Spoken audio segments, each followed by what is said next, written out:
What if I make a mistake? What if I fail? Have you ever thought about that? Along all school journey, they prepare us for the academic ideal, flawless grades, impeccable behavior, while they teach us to be right. Little do they prepare us to what happens when I'm a mistake, what happens when I fail. And this not only happens in schools, but happens in the street, happens in jobs, happens in life. And sometimes that fear of failure can turn into the famous cancel culture. Let me give you a very example of it. That controversial politician speech, that polemic failed sports section interview, which leave us to wonder, why are we so terrified of failing? Why should we? But what if it hadn't to be that way? Are you ready to learn more about these beliefs? Good morning, ladies and gentlemen. My name is Mariana Lima Chavez, and today I'd like to share to you my point of view about the art of mistake making. And why not, instead of fear, embrace it. But before I start, do you ever wonder where do all of this fear come from? And no, it's not because of karma or because life wants to punish you. It actually has a more scientific explanation for this. It all starts in the prehistoric era. Before, making a mistake in that time could be a life or death matter. Let's say you ate a wild berry. You could always go with the risk of it being poisonous or it being safe to eat. And you never knew what could happen. It was such an emotional roller coaster. Now, us as social individuals, we depended 100% of being accepted by a tribe. So, killing your peers for an accident could cause expulsion. And sometimes that could be even worse than having to survive alone in the wild. Luckily, we don't have to run away from lions any longer, but we can still sense that fear. Why is that so? Well, that is because a part in our brain, called amygdala, lights up every time we sense danger.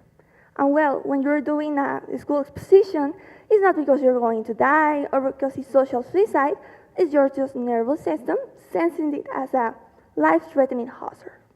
But what if I told you that fear of failure is no longer for survival reasons, but for cultural and traditional ones? Let's fly over to Japan. In there, making a mistake is seen as a dishonor matter, that you brought shame to your family. They are scared of that much that they even have a word to refer to it, and it's called sekenomen, which means in the eyes of the society. They are afraid from that since they're children that they even have a famous exam to it, which is called yuken. And this exam is not only famous for being extremely hard, but for having up to 9 to 14 hours of study, all along. Now, let's move to our country, Mexico. In here, we also have that fear of public failure, but it slightly changes. In here, failing is seen as you fail the role of providing and sustaining your family. And well, we also have some popular phrases such as, what will they say about me? What will they think about me? How will they treat or look at me? Or perhaps sounds more familiar, el que dirán. But, do you actually believe that making no mistakes actually means success? What if I told you that 70% of famous entrepreneurs had failed at least once? Yes, successful people, those who are supposed to be our example, had several mistakes before reaching to the top. You don't believe me? Well, perhaps with some examples, you might. Now, do any of you recognize the first logo? And in case you don't, this is supposed to be Apple's logo, created by Steve Jobs. Perhaps some of you in the audience might have an iPhone, an iPad, perhaps even a Mac. But did you know that when Apple first launched, he was fired from his own company? Yes, Steve Jobs was fired from his own company. But maybe if that hadn't happened, Apple wouldn't have turned the worldwide successful brand it is nowadays. Now, do any of you recognize that iconic mouse? In case you don't, that is from Walt Disney Company. Yes, the author of all those famous childhood movies or series we love, several award winners, and well, it even has its own amusement parks. But did you know that this genius mastermind was told he lacked of creativity? Walt Disney, the mister that can acquire any entertainment studio he would like to? Well, that actually happened.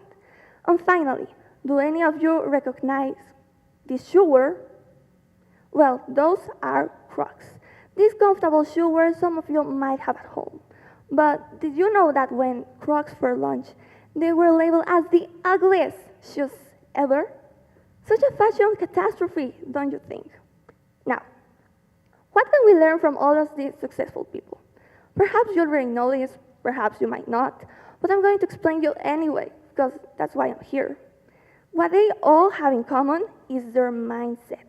When successful people fail, they don't see it as the end of the story, but as an opportunity to grow, to develop, to aim for something bigger. So perhaps we could learn some from them. Like Thomas Alva Edison used to say, I have not failed. I just found 10,000 ways that just won't work. Now, dear audience, I already talked to you about what to do, or well, I have not had a night. Don't worry, that's what I'm going to tell you in the next slide. Perhaps my little chit chat's working. Perhaps you're thinking, okay, you're talking about successful people, some cultural shocks, but what should I do if I want to overcome failure? Well, ladies and gentlemen, I'd like to present to you one of the techniques I believe is the best to overcome mistakes and aim for success. This technique is called the 5 Whys technique by the Japanese Takashi Toyoda. But how of this consists? Well, anytime you have a mistake and you want to know why it happened, you're going to ask yourself 5 times the question why. And that is going to help you identify the root cause and the reason of why you failed. Let me give you a very example. One day when you come after school, you're gonna lay down at your bed or a comfortable couch and start asking questions. Let's say that lately I've been feeling pretty bummed out for school. So I want to know, why am I feeling like this? Well, perhaps because my grades ain't being the best. Why your grades ain't being the best if you're supposed to be studying? Well, because lately I've been pretty exhausted. Why are you exhausted if this partial is pretty important? Well, because I've been doom scrolling TikToks until I fall asleep. Why are you watching your phone before an important test the night after? Well, because my phone is near my nightstand. Congratulations. Now you find the root of why you're failing. And no, it's not because you're lame, or because you didn't try hard enough, or because you're not good enough. The reason is actually easier. You're failing your exams because, well, watching TikToks till you fall asleep ain't the best studying method, is it? But don't worry, because like the author James Clear from Atomic Habits says, you have to enjoy the process. And usually the results come after like this. Now that you identify the root cause of why you're failing, you're going to implement a strategy, a plan, so that this failure don't ever repeat again. Let's say, next time you're having an exam, you're going to implement a 14 days off of phone.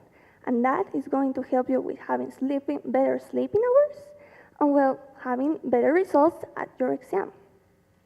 Now, I'd like to share to you that there was a time where I thought that making a mistake defines who I am.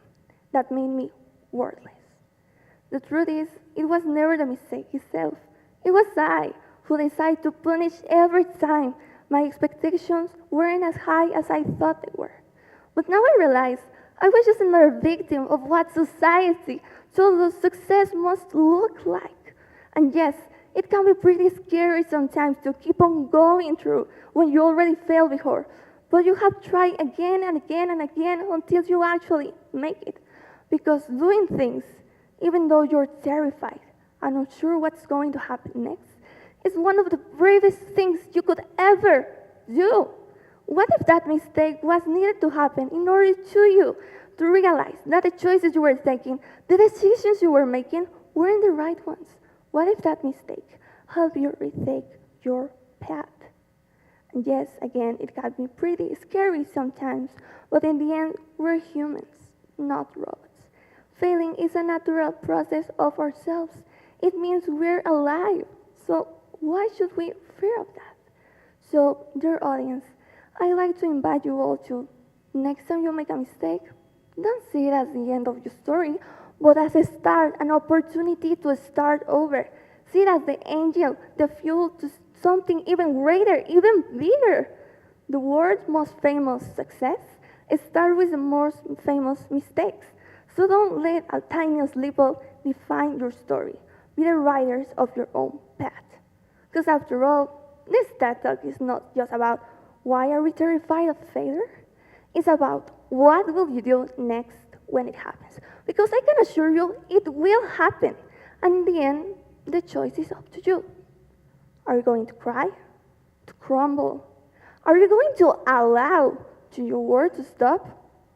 Or are you going to breathe? Why not use the 5 whys technique?